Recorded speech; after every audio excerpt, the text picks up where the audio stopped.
Welcome to tonight's horror compilation. We have 20 terrifying stories from Reddit. Turn off the lights, put on your headphones, and prepare to be disturbed. Story 1, Confession. You okay, buddy? Yeah. You sure? You're breathing heavy. I'm okay. Good. Relax. It'll go quicker that way. To start, I just need some basic information. Basic. Simple things. Okay. Let's start with an easy one. What's your name? Roy. Roy what? Fromir. Well, Mr. Fromir, how old are you? 16. Go to school? No. Why not? Dunno. Just don't. Live alone? No. You live with your mother and your brother Bill, don't you? Yeah. Good. Good. You're doing fine. But now I need to ask some harder questions, okay? Can you handle that? Yeah. Good boy. Your brother Bill's in some hot water, isn't he? He's been accused of something bad. Accused. He did something bad. To that little girl. Jenny Connor. Oh. To be frank, Mr. Fromir, I think you might know something about that. That's why you're here today. I think you have a story about Bill and that little girl. Don't be shy. Relax. You aren't in any trouble. Just answer me one question. Did you see Bill take Jenny into the woods?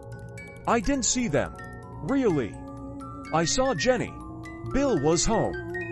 You say you saw Jenny go into the woods ... But Bill was at home? Yeah.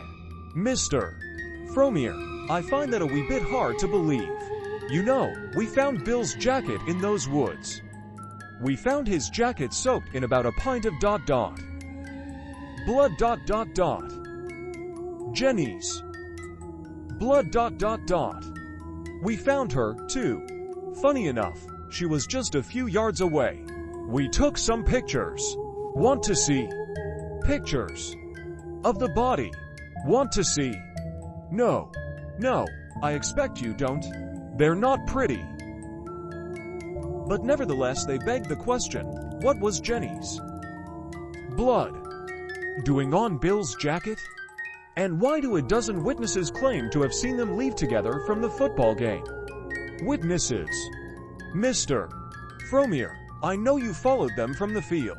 We have it on CCTV. So I ask you again, did you see Bill take Jenny into the woods? Did you? I didn't. I think you're lying. Bill was home. We go together from football. Bill said take Jenny home. You took Jenny. It was cold. Bill said take Jenny and take my jacket. I said let's go to the woods. Jenny said no. It made me mad. I pushed her. She hurt her head. What? I hit her in the woods. I was scared. I didn't want trouble. She woke up. She was mad and screaming, so I hit her. I hit her so she shut up. And the jacket? Jacket. Bill's jacket. I hid it. Where? Under my bed.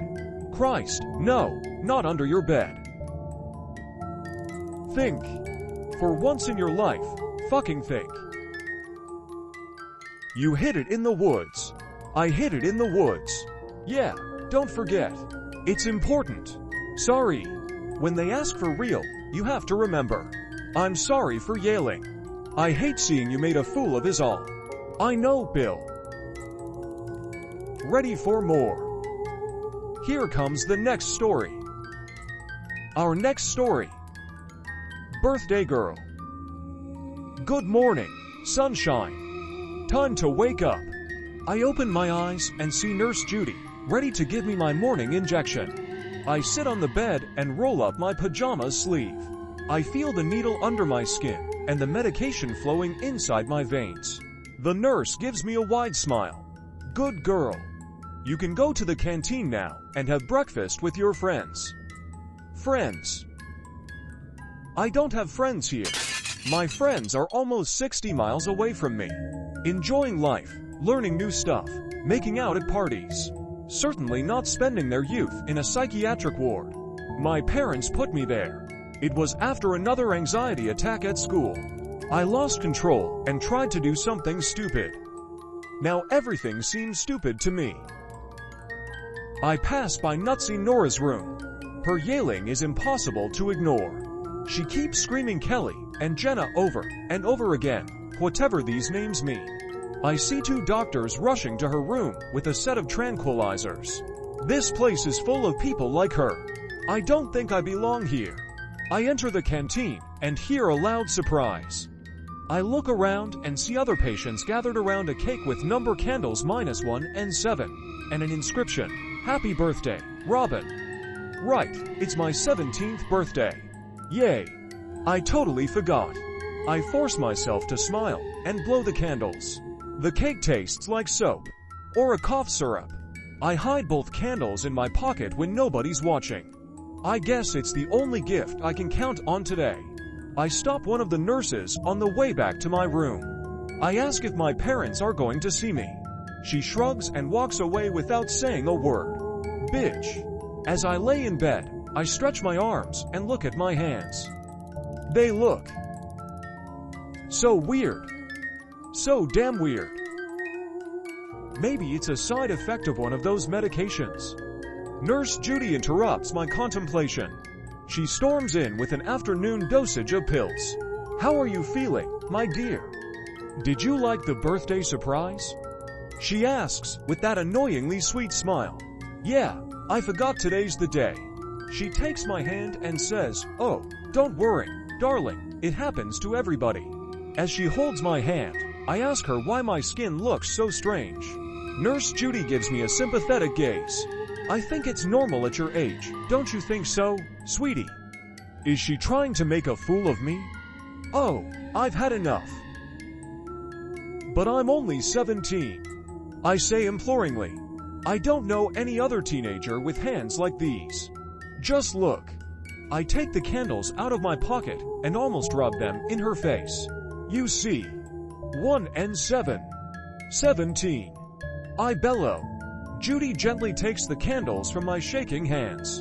"Robin, it's not 17. Let me show you the right order. It's 7 and 1. 71. If that story gave you chills, wait until you hear the next one. Story number 3. Uncle Tommy's Visit. Now remember, I don't want you talking to him unless I'm around, you hear? Yes, Dad. I'm serious. Now tuck in your shirt, he's here. The front door swung open, and there stood Uncle Tommy, drenched in sweat from a day's work in the summer heat. "It's a scorcher out there, ain't it?" he said, putting his bag on the floor and untying his boots. "I appreciate you letting me crash for the night. Just so long as you're gone in the morning," my dad replied coldly. "Of course." "Now," Uncle Tommy said, turning to me and lowering himself to a knee. "Where's my hug at?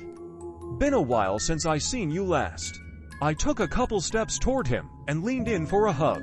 His tight embrace made me uncomfortable, and I let out a light whimper. "Don't you know it's 100 degrees out there?" he asked, tugging at my long sleeves. "I haven't been outside today," I recited to him. "Don't you have some chores to finish up?" Dad interjected. I knew that was my cue to leave, so I shuffled off to my room. Later that night, I lay in bed, tossing and turning, unable to be comfortable, when I heard the thud of footsteps in the hallway outside my bedroom. After several long seconds of silence, the door opened quietly, the dark silhouette of a man entered the room, and the door closed again. For several more seconds, there was nothing ... but unrelenting silence. I might have thought I had dreamt it all if it weren't for the sound of a hushed breath being carefully released. I could feel him getting nearer. The warmth of another person in the room was unfamiliar at this hour. I was not prepared for this. I prayed he would go away, to even come back in the morning if he must. He reached down and touched me. He rolled me onto my stomach and lifted up my shirt. From the corner of my eye I could see two things, the faint beam of a pocket flashlight and Uncle Tommy's eyes studying my bare skin. His rough fingers ran up and down my back. Suddenly, He got up and walked to the bedroom door and left. I tried again to fall asleep, eventually succeeding. He was gone by the time I awoke. Around noon the phone rang while my father was out. "Hello." I answered. "Hey buddy. Uncle Tommy." "Yeah. Your dad around?" "No sir. Went to the store." "Good," he said, his voice a bit shaky. He was silent for a moment. "I'm calling about last night. I don't know if you were awake or not." I was. "Well, then I'll just get right to it. I got a question for you, and I need for you to be honest with me. Can you do that?" "Yes, sir." "How'd you get all them bruises?" And that was just the beginning of tonight's ... horror compilation. Story number 4. Choose your own adventure. Horror house. You're walking your dog, Rufus, and see an abandoned house. Do you explore 7, walk away, 4, let Rufus decide, 10, 1? The girl is angry. The broom handle whips out of your hands and lodges itself down your throat. You suffocate. 2. You ram the door, bruising your shoulder, ... But you're in. You want a weapon, but there's not much around. Do you choose a dusty broom handle, 16, a creepy doll, 9? 3. You hear a laugh from inside a room. Do you follow it, 16? Run away, 14. 4. Despite Rufus pulling towards the house, you return home. That night, he goes missing. Do you go looking for him at the house, 7? Hope he comes home, 19. 5. You run home, covered in Rufus blood, ... You're alive, ... But at what cost? You dream of your dog every night until you can't take it anymore, committing suicide 2 years on. 6. Rufus suddenly turns insane and starts attacking you. Do you stab him with the dagger, 5?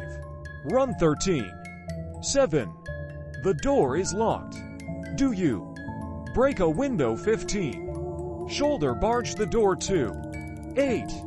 As you turn to leave, Rufus slips away. You chase him around the side of the house and find an open cellar door with steps leading down. Do you enter, 16? Grab him and leave for medical attention, 14. 9. The doll starts to speak. Do you try to figure out what she's saying, 11? Throw her on the floor in fear, 20. 10. Rufus pulls towards the door of the house. Looks like you're going in. 7. 11. The doll is asking you to go into a different room. Do you agree and go? 16. Refuse and smash her on the floor, 20. 12. Feeling scared, you want a weapon. Do you choose a dusty broom handle, 3? A ceremonial dagger, 6. 13. Rufus is faster than you. He manages to catch your jugular. You bleed out and die. 14. You get halfway down the driveway before you pass out from ... blood loss, dying before you're found. 15. There are no rocks nearby, so you wrap your arm in your sweater and punch the window. It breaks ... But you've cut yourself. Do you leave and get medical attention, 8? Continue anyway, 12. 16. A young girl appears. Do you try to befriend her, 18? Hit her with the broom handle, 1. 17. Rufus attacks you in your sleep. Your jugular bitten, you bleed out and die. 18. The young girl tries to take your hand and lead you away. Do you go with her, 20? Refuse and stay where you are, 1. 19. After waiting 3 days, Rufus returns. But he doesn't seem himself. Do you ignore it, happy he's back, 17? Take him to the house to try and figure out why, 7. 20. Ghosts appear. You fall to the floor and cannot move. Eventually, you die of dehydration, surrounded only by apparitions. Let's move on to our next disturbing tale. Story 5. AITA for pranking my 2 for 1F boyfriend after he, to 5M, pranked me many times before. My boyfriend and I have a great, easygoing relationship. He pranks me all the time. His most common joke is hiding behind a door to jump scare me. Just last week, he snuck into the bathroom to surprise me when I'm showering. All good fun. 3 days ago, I decided to get him back. While he was sleeping, I grabbed the handcuffs we use for sexy times and I cuffed him to the bed. He woke up right after with a huge smile on his face thinking we were gonna get naughty. He didn't expect me to take out a handsaw from the garage. "Babe, watch this," I said.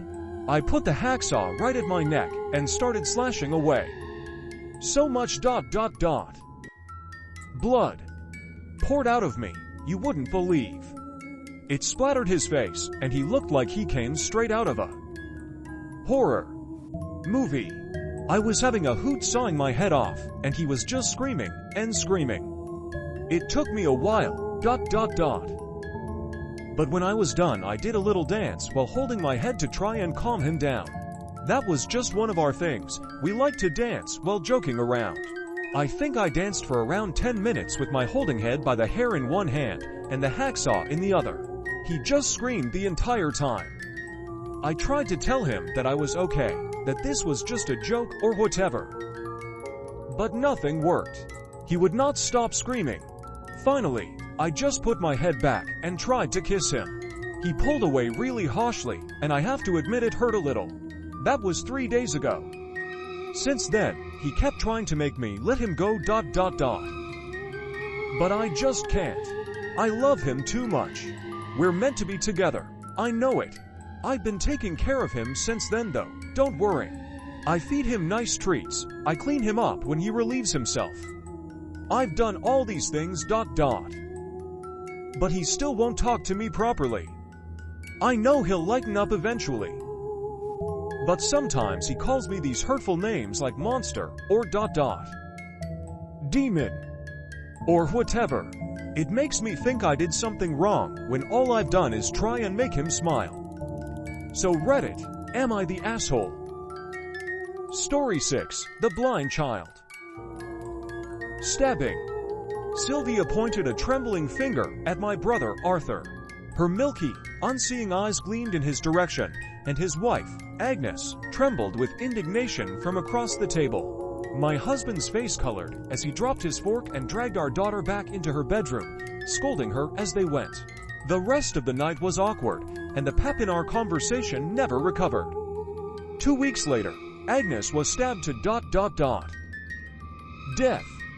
In her office parking lot, an inebriated college student found her, almost vomited all over her, and called the cops. My brother swore that he bore no ill will against my daughter. But I could tell that he was lying. One day, the middle-aged woman who taught my daughter how to read her braille called me. "Ma'am, I don't know what's going on ... But your daughter's been whispering, electrocution, electrocution, for the past half hour, and it's starting to distract her from her lessons. Could you please talk to her?" I did. Sylvia, in her 9-year-old lack of understanding, told me it was just a cool new word she learned at school. The death of an electrician made headlines the following week. It was a freak accident involving tangled wires and a bucket of water. Sylvia's teacher's face was blurred for privacy. But her voice was as familiar as anything to me. He was my partner, my soulmate. While my husband was working late, I called Sylvia into the living room. "Honey, is there anything Mommy should know?" She hesitated. "Honey, you know you can talk to me." She denied it once more. "I have no secrets from you, Mommy." My husband walked into the living room with his hair tousled and his eyes distant. Instead of rushing to hug her dad, Sylvia simply turned towards him. "Fire," she said. My heart stopped. Every time Sylvia said something like that, it was the person's partner who died, and of that reason too. A fire. Was Sylvia merely making predictions, or was she putting a curse on me for snooping in on her business? Why, this devil child, I grew paranoid, checked the appliances and electronics constantly, and cleared the house of any fire hazards. That was my life over the next few days. All the while, I kept my eyes on Sylvia.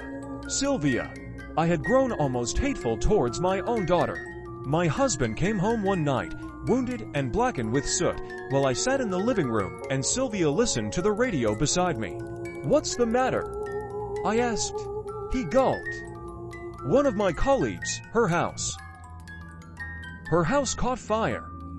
She was trapped in ... But I managed to escape." That turned the gears in my head. What were you doing in her house? The expression on my husband's face was a sufficient admission of guilt. I opened my mouth to speak, no, to ... scream. But a smaller voice from beside me looked at me and whispered, "Poisoning." Let's move on to our next disturbing tale. Story 7. I keep my son inside a chest. Each morning when I wake up, I open the chest where I keep my son. I stroke his small skull and murmur good morning, although I know he can no longer hear me. I hope he doesn't think I've abandoned him. I hope he knows I never will. When my son died of a fever, I refused to let him go. He was only a baby, and all that I had left. So I turned to the stories my own mother had told me, the rituals and legends I'd learned in childhood. The rules of bringing someone back from the underworld seemed so easy. I scoffed at the stories of those who failed, sure that my willpower would be stronger than theirs. I forced my way through to the fields of night, and I found my son's faint, pale soul. I guided it all the way back to his body, never looking back once. When I saw my son open his eyes again and smile at me, I thought I had made the right choice. He laughed, he ran, he played just as he had before. I even believed I could pretend nothing had happened. Then a few days later, I saw the rot creeping up his skin. At that moment, I realized my mistake. I hadn't restored my son to life. I had only brought his soul back to his corpse. I tried to comfort him as his body swelled and decayed. He wailed day and night in fear as his flesh fell from his bones. Only when his throat rotted away did he stop screaming. I attempted to return to the underworld to return my son's soul. But the way would not open to me again. I cheated. Death. And my punishment was to keep what I stole. When his ligaments finally broke down, I gathered his bones and placed them in the antique chest I inherited from my mother.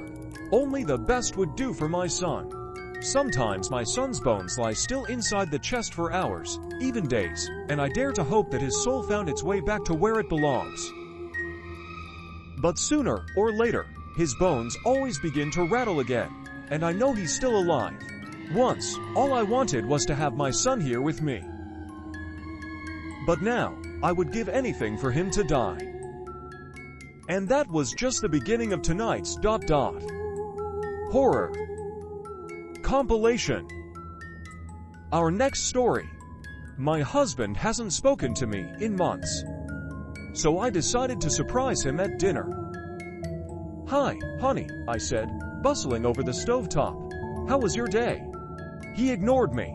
He threw down his briefcase and got a beer from the fridge. "The same as always. Is dinner ready yet?" I pointed to the timer ticking on the kitchen counter. The meatloaf needed another 20 minutes. I think the correct phrase is "what's cooking good lookin'." I joked. "Look, I've had a long day," he sighed, draining his beer. "Just come get me when it's ready." "I will, honey," I said. "After dinner, I have a surprise for you." "Whatever." And with that, he retreated upstairs to play video games. Supper seemed to be all he cared about these days. So long as he was fed, he appeared to want nothing else to do with me. I tried to get him to talk to me. Something was clearly bothering him. He just wouldn't open up. But that was all right. Once dinner was ready, I hollered up the stairs that it was time to eat. The spread was immaculate. Roast cauliflower with lemongrass and shallot. Jacket potatoes with garlic confit. And for the main course, a beautiful meatloaf, my own recipe. His favorite. I thought he might even notice. Instead, he simply began eating without even looking at his plate, his eyes glued to his phone. But that was all right.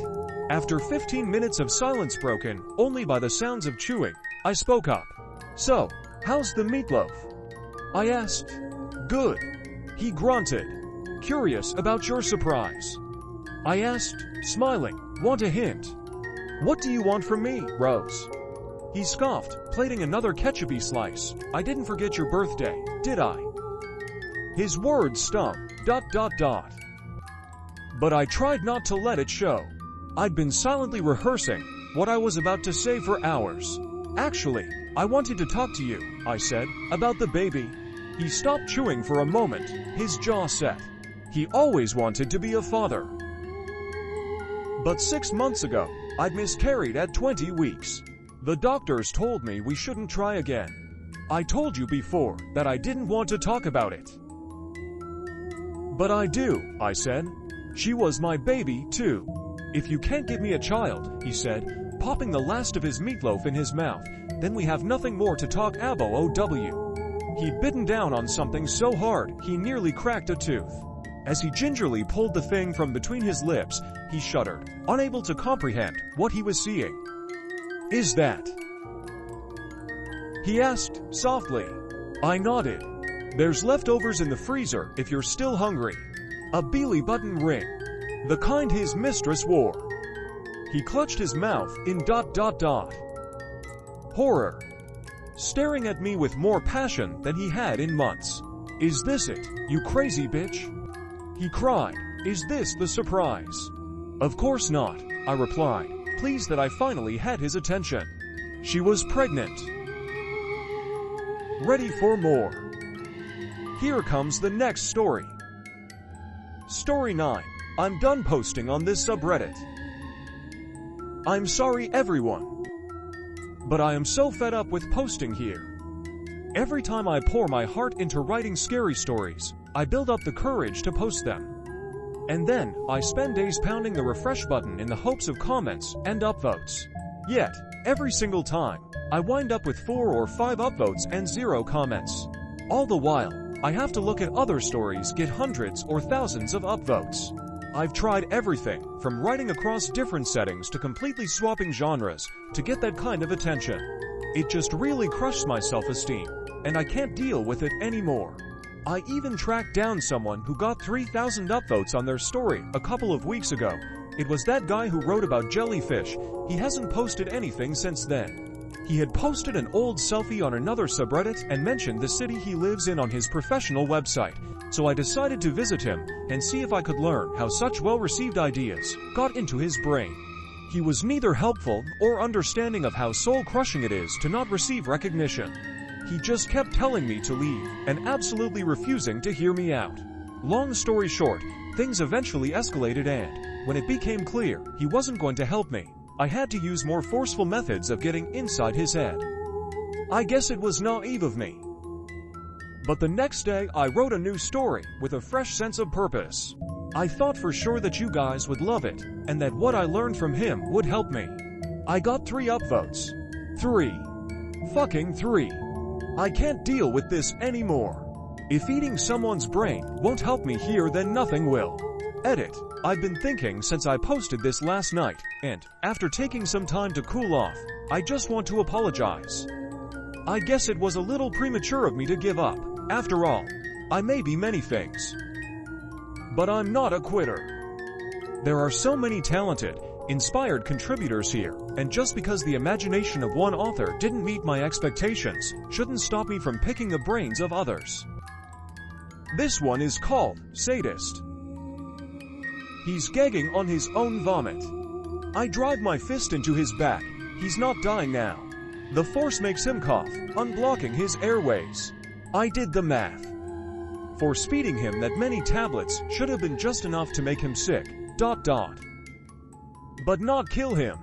I guess he's more pathetic than I thought. Next, I take a rope and fasten it to the rafters on the ceiling. I fashion a noose out of the other end and hook it round his neck, making it painfully difficult to stand normally, ... But he can just about breathe if he stands on his tiptoes. Eventually I get it right, ... But he doesn't seem grateful. I laugh at his indignant, spluttering face. He takes a ragged breath. Let me down. Are you some kind of sadist? That's exactly what I am. Who'd have thought that Mr. Lowe would be such a good judge of character? After an hour of watching him snort and snuffle like a farmyard pig, I let him down. After catching his breath, he tells me my wife knows where I am. The police will be here any minute. So full of misguided hope. I'd already told Mrs. Lowe that I'd be taking care of her husband this afternoon, that I had a wonderful set of surprises for him.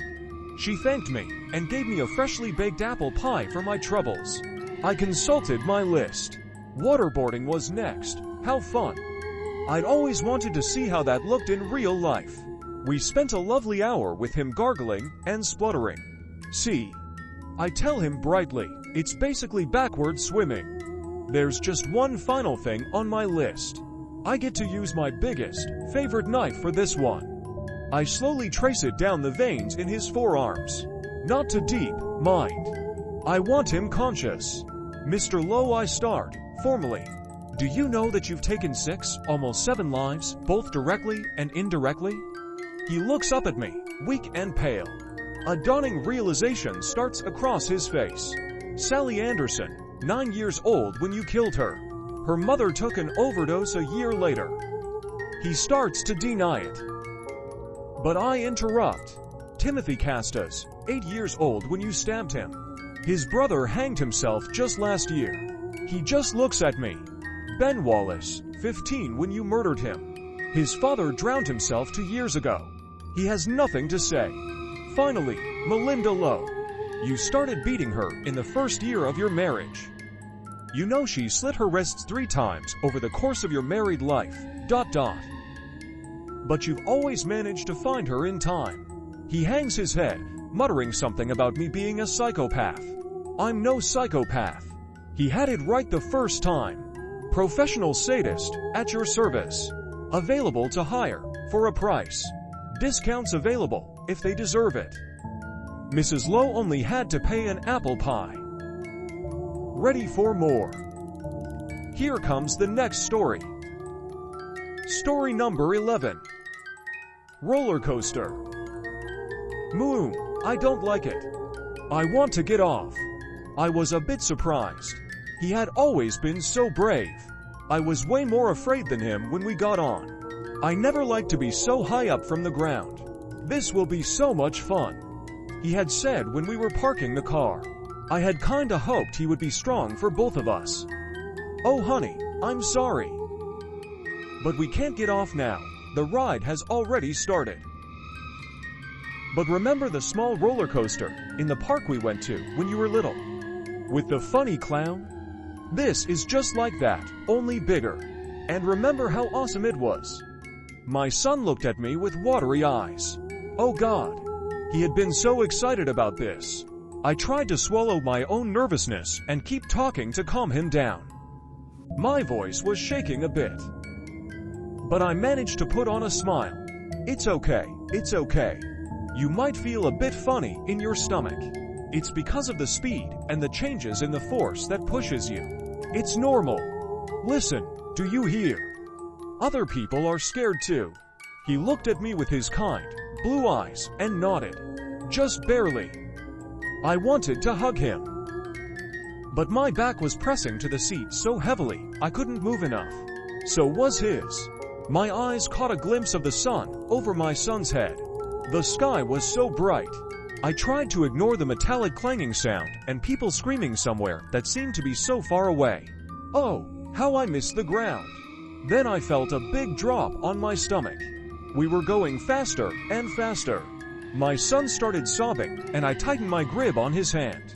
I thought that he would become such a handsome man someday. He would end up having a good life and marry a nice girl, or a guy, who knows. I didn't care as long as he was happy. That's all I wanted. For him to be happy and not scared. Hey, you know what? Close your eyes. This will be over soon. I'm here. I'm not letting go. Someone behind us started to ... Scream ... I felt my ... Blood run cold. I tried to keep my focus on the one thing that mattered, my son's hand, and my calm voice that kept telling him that it was all going to be okay. Oh, he would become such a handsome man someday. But at this moment, he was just a 6-year-old boy on his first flight, going to surprise his grandparents all the way across the country. And the last thing I saw before I closed my own eyes was the second engine on fire. Our next story. AITA for buying my tomboy daughter a girly birthday gift? I know how it sounds. Please hear me out before you pass judgment. I have one kid, one OF, who I love dearly. But she's not a very girly girl. She likes Legos, rough housing, clothes from the boys section, stuff like that. So, I figured I'd get her something different for her birthday to steer her in the right direction. I settled on a music box, pastel pink in color, with a pretty ballerina inside that twirls to the music when you wind it up. I thought she might be inspired to wear jewelry if she had somewhere to put it. I wrapped it up in a box topped with a bead bow, you know, the works.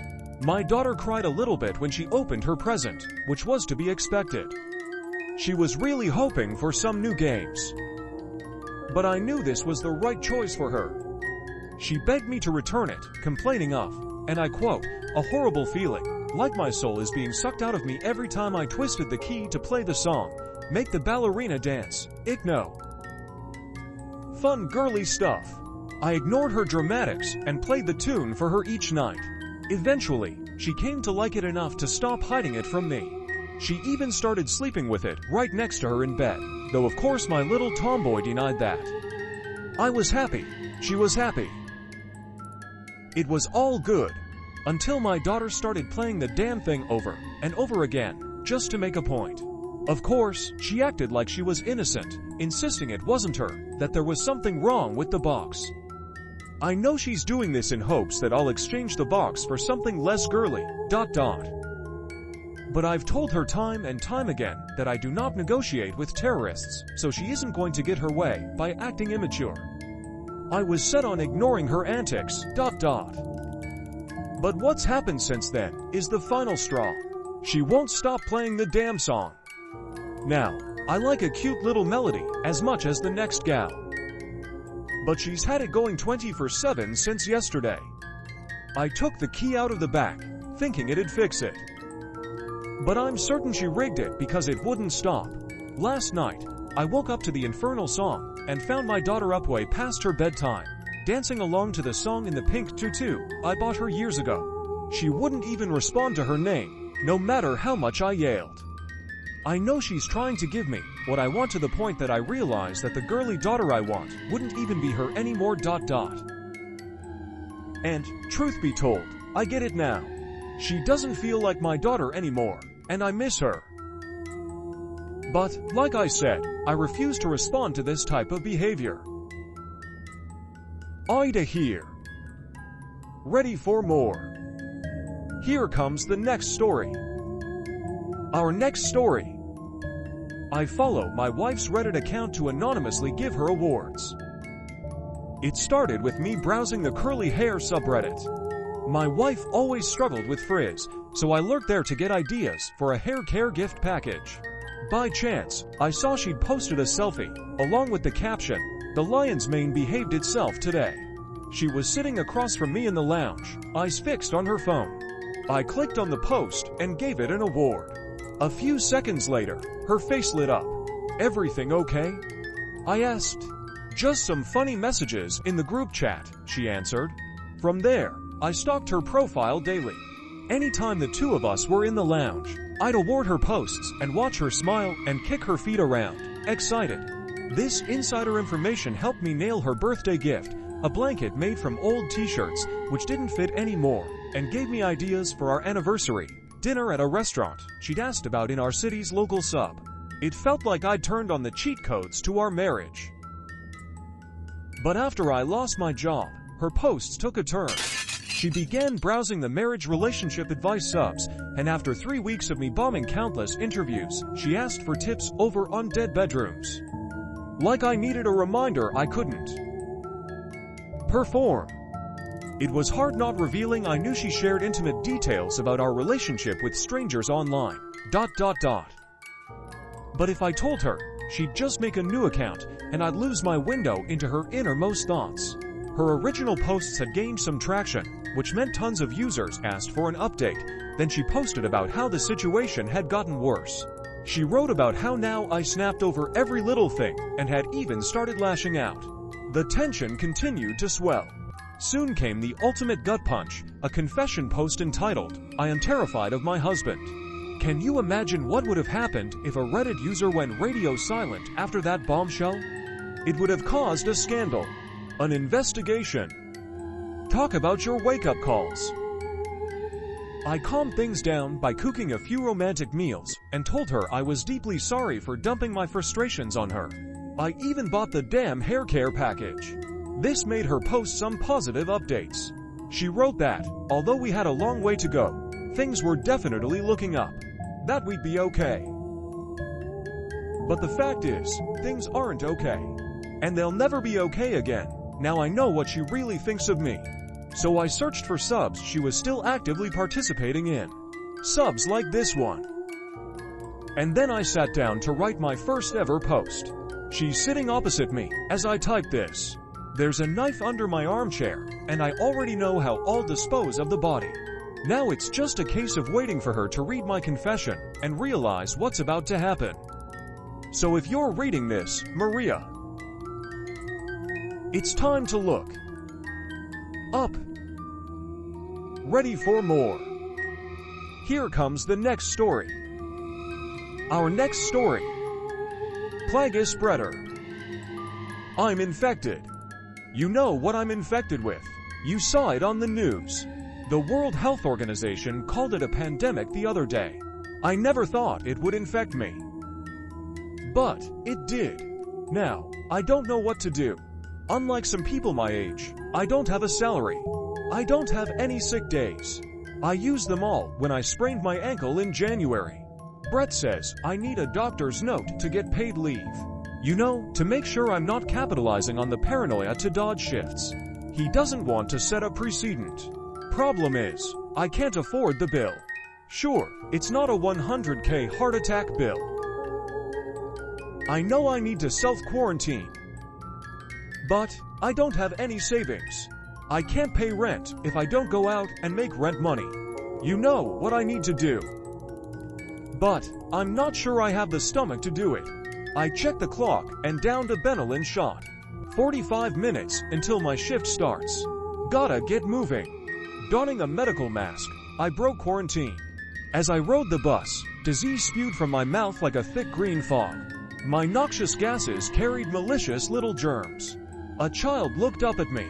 Microscopic predators scurried across her skin, into her eyes and mouth. Soon she too leaked green. I imagined her sick and dying. I imagined all the people her infernal vapors would infect. She smiled at me. Smile while you can, little one. Smile before the plague begins. Getting off the bus, I watched 1,000 subtle suicides. A man on a bench licked ketchup off his hand and began leaking green. A little boy sipped from a public fountain and began leaking green. A woman, already leaking, kissed her husband, regurgitating green into his mouth like a mother bird. I coughed. Bystanders recoiled. If they only saw what I could see, they would break down in tears. When I showed up at work, Brett yelled at me and told me to take off my mask. He told me I'm scaring away the customers while spitting leak like a toxic flamethrower.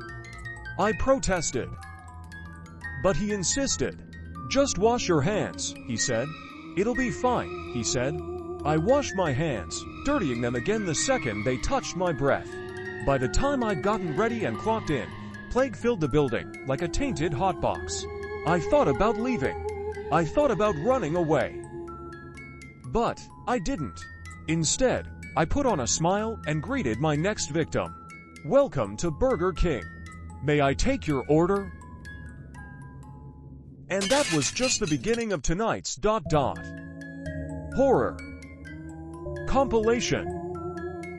Our next story. I want a divorce. What are you talking about? I kept my voice steady. I don't want you to come home. I've already put your things in boxes. They're in the storage locker. Look, Hannah, what is this? We said we would talk when I got back. I closed my eyes and remembered why I needed this. Finding strength in the certainty that I was doing the right thing. I gripped the phone hard. There's nothing more to talk about, Michael. We don't work. We haven't worked for a long time. I'm not ready to just move on, forgive, and forget. I just can't do it. Is this about? Don't you fucking say her name. Baby, I told you, it was a mistake. It was only a kiss, and I stopped it. It just happened. I don't have any feelings for her. I love you. That's bullshit, Michael. Nobody held a gun to your head and made you kiss her. You did it because you wanted to, because you could. And it's not just about her, it's... We just... Look, I don't want to argue, okay? This is better. It's better for you. It's better for me. It's better for Rebecca. It's better. I can't just walk away, Hannah. You, the two of you are my whole life. Everything else is just shit. I have to do so at the end of the day. I can come home to you... I'm sorry, Michael. I don't feel that way anymore. What? I don't love you. You don't love me. The phone shook in my hands as I blinked back tears. Breathe, Hannah. Breathe. Keep breathing. You can do this. You're strong. No. Not anymore. I heard him cry over the phone. His voice was thin, whining. You're lying. I'll always love you, Michael. But I don't love you like that anymore. I can't. There's just too much baggage. It's like sitting in a car that's going nowhere. I can't anymore. I need to breathe again. An inarticulate sound came through the line, garbled. He was probably pressing the phone against his chest, trying to find the right words. So I said them for him. Goodbye, Michael. My lawyer will be in touch. Hannah, I hung up on him and threw the phone on the couch, sinking to the floor. I couldn't hold the anguish in anymore. I felt like I was going to be sick. Well done. I looked at her. Her perfectly manicured nails, curled hair, sweetheart dimples, the knife she held against my baby's throat. I did what you wanted. He's all yours. Please, let Rebecca go. Oh, sweetie, she clucked. We both know that he'll never leave you. But hearing you on the phone just now, do you think anybody will be surprised when he comes home to Rebecca laying in her crib with a pillow on her face and you face down in the bath? I wailed as she cooed. Don't worry. Rebecca won't feel a thing. And that was just the beginning of tonight's ... horror compilation. This one is called There Is No Off Switch. Enertech has announced its latest revolutionary product, the Workday chip. With this product, a person can go a whole workday and not even know it. It automatically initiates a sleep sequence in the user's brain, then controls their muscles so that they can do their job while completely unconscious. All of a person's energy can now be put into the things that really matter: hobbies, family, friends. They never have to think about work again, unless they're picking up their paycheck. Soon, this chip became a regular part of life. Some companies even started giving it out for free to employees. It was a win-win. The companies got more efficient workers, and the employees no longer had the stress of a job. You could hardly even tell a person was unconscious. The chip recognizes patterns and could converse just like its user would. For a while, this seemed like the perfect system. 3 years after the implementation of the Workday chip, the disease broke out. Nicknamed the Red Flame disease, it caused a terrible combination of coughing up ... blood, and intense burning pain. It spread like wildfire, and soon the majority of the population was affected. Even though most people were in no state to work, the chips forced them to automatically. There was no off switch, and it was able to pick locks or break down doors in order to get its user to work.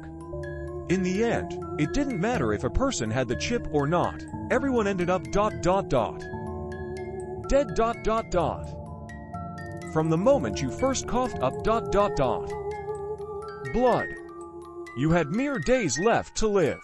The disease didn't discriminate between the old and the young. Every single person eventually succumbed. It all happened so quickly that most bodies never even got taken care of. They were just left in their homes to rot away. Now roaming the streets are corpses, doing nothing ... but going through the motions as if they were ghosts. Dead. Baristas try to ask customers that don't exist for their order ... But some no longer have tongues. Shriveled hands work in factories to produce gadgets for nobody.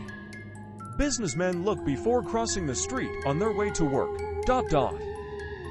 But no longer have any eyes. These. Ghost. Like beings are stuck in a strange purgatory. They are ... Dead. But not at peace. Watching over these ghosts are the CEOs, the top 1%. They live in elaborate bunkers and clink glasses, laughing about how they will never have to pay another worker again. The workday chip has no off switch, and that's exactly how it was meant to be. And that was just the beginning of tonight's ... Horror. Compilation. This one is called, He Stopped Calling Me Beautiful. It happened gradually enough. But a woman always notices. At first, it was subtle. He started spending longer hours at the gallery, rushing through dinner, going straight to bed. We no longer spent hours talking about the world, our hopes and dreams. He stopped asking me to pose for his work. The passing of time was merciless on my skin, my figure. One day, I was sitting on the floor, poring over old photographs he had taken of me. Every single shot was a masterpiece. Every set told a story. He had this way of capturing an instant, a fragment of time. A glance, an emotion, a fashion. I often sat like this, staring at his work for hours. He came home early that day, catching me eyeing that very first candid from his amateur days. "You look so beautiful, honey," he said. Despite myself, I hoped he would leave then. I didn't want to be emotional, to break down in tears. I was stronger than that. He had no idea, though, how it felt to hear those treasured words spoken in past tense. He never saw the efforts I went through to keep my skin clear, to keep my body trim. The injections, the hours spent at the gym, the fad diets, the subsequent eating disorders. I would have done anything to be his muse again. Anything. But at 30 I could never compete with the trollops he photographed for work. 18-year-olds with naive eyes, slim waists, and a will to be seen. To be sought by the agents, the world, by him. He stopped calling me beautiful shortly after the third girl went missing. The cops kept showing up at his gallery, interrupting photo shoots, preventing his international business trips. When 6 young models go missing after working with the same photographer. Well, let's just say the media takes notice of that sort of thing. He never asked me outright, ... But I caught him digging around in my things, snooping my phone, etc. They'll have a warrant for his arrest any day now, and he's scrambling to find any proof of his innocence. He will never find it, because he isn't innocent. He's not innocent of neglecting me, of making me feel lesser than. He didn't sleep with them. But he cheated every single day he captured their sweet, young faces in mesmerizing vulnerability. When he accepted critical acclaim for portraits of women that weren't me. They'll find Stacy's underwear buried between the throw cushions of the sofa at his gallery. Soon after, they'll find Rebecca's keys, Charlotte's watch, and other mementos hidden underneath a floorboard in the back office. One day, they may even find their decapitated bodies in the river by our favorite picnic spot. But they'll never find the heads. I have those tucked away for a photo project of my own. They let you receive postcards in prison, right? Ready for more? Here comes the next story. Our next story. 10 simple rules for surviving the apocalypse. 1. Find a breathing mask immediately. There are things in the air, small, microscopic things, that float like pollen and enter through your nose and mouth. If you've ever been out and thought you smelled something sweet, like cotton candy, it's too late. Your lungs are about to liquefy, slowly, cell by cell. Sorry about that. 2. Only drink from fast-moving streams. It doesn't matter if you got a water filtration unit. Never collect water from ponds or lakes.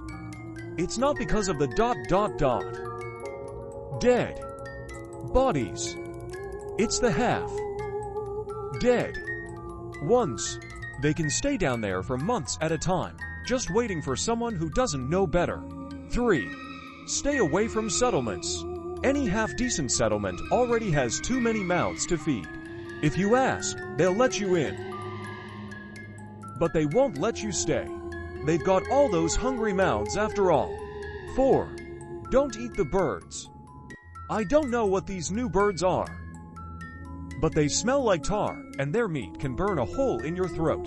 Stick with canned goods and cockroaches. 5. It's safe to travel by night. But if you hear a sound like a ticking stopwatch, stand perfectly still and wait until the sun comes up. They'll pass you by as long as you don't move. 6.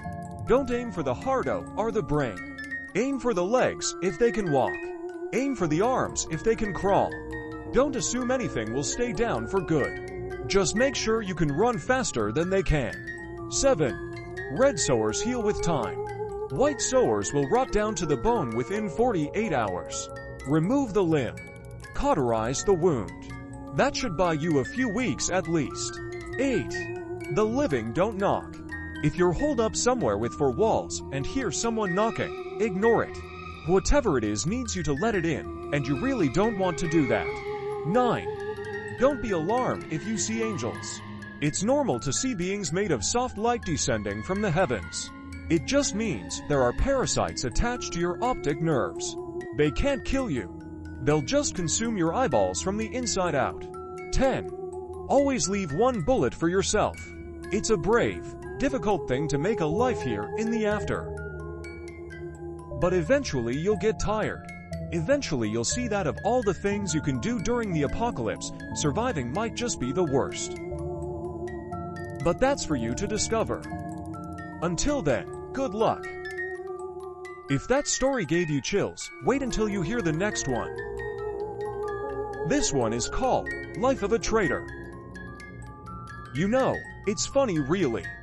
In a maximum security prison, filled with murderers and rapists, the worst thing they can do to you is leave you completely alone. Solitary confinement. The human brain needs input, or it quickly descends into horrifying madness of its own company. In 2086, when the world government fell into a dictatorship, capital punishment became very common. However, it was solitary confinement that people feared. That was reserved just for treason. I spent my working life making the solitary confinement cells and carrying out the confinement. Here's how it works. The cells are molded to exactly fit the condemned. They are human-shaped coffins. Arms out to the side at 30, legs 45 apart. For the insertion process, the traitors are sedated. The eyes, ears, and mouth are not damaged, ... But all are sealed permanently shut. An automated breathing tube inserted through the throat. 3-4 lines are inserted to feed nutrients. We use 3 lines in case of mechanical failure on one. Catheters are inserted to handle waste. The condemned are sealed in and buried in the very public Traitor's graveyard, with enough autonomous supplies to last 80 years. But to be considered dead from that day. Nasty, right? Well, that has been my job for the last 20 years, and I am pretty numb to the idea of it. 1 person a day entered the Traitor's graveyard. This was so that the condemned person's story could feature on the evening news, along with their frenzied begging for a pardon. It hasn't caused me distress in many years.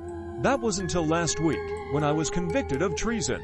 I can't really argue, I'm guilty. But after seeing the things I have seen, is it surprising I turned to murder? This regime needs to be brought down. This barbaric practice of solitary confinement needs to end now. But it will take a better man than me to achieve that. Today, I woke up from the sedation. My eyes and mouth sealed shut. Deafening silence and dazzling blackness greet my panicked brain. Fight or flight response kicks in, and I choose between 0 options. I can't move an inch, even my fingers are molded in place. I just keeping thinking about all those people I put down here, all the things I wish I had done differently. I can't have been down here for more than a week, and I would choose ... death. If I could, I would give anything to take back the treason I committed. The 7,000 people I killed. I only did it to save others from untold suffering. I did it while they were sedated. A syringe of air into their veins to cause cardiac arrest. One murder each day for 20 years. It's just me alive down here, living the life of a traitor. If that story gave you chills, wait until you hear the next one. This one is called How to Scare Dad. My father is the scariest man I've ever known, and when armed with a bottle of beer, he reaches ... Nightmare. Levels. Just the crackle of his belt or rise in his voice was enough to make me shake like a leaf. One night, while I struggled to get comfortable in bed from the bruises and sounds of my mom's crying, I hatched an ingenious idea to stop the pain and suffering. Scare Dad. Clearly, he just didn't know how his actions made us feel. But if I scared him like he scared us, maybe then he would change his ways. I tried anything I could think of to produce some fright and scare Dad straight. I would hide and jump out at him. But he didn't even flinch. I placed a toy snake in the toilet. But that only resulted in a beating for me. Finally, I thought of destroying his alcohol.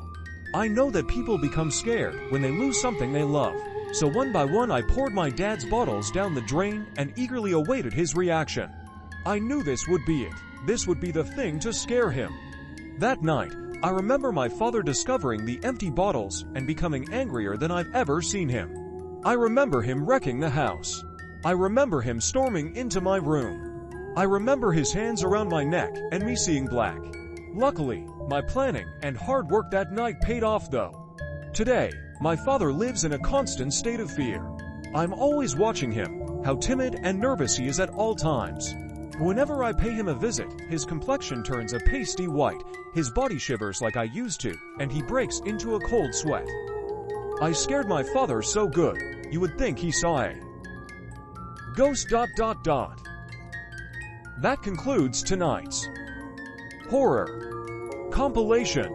If you made it this far, leave a comment telling me which story disturbed you the most.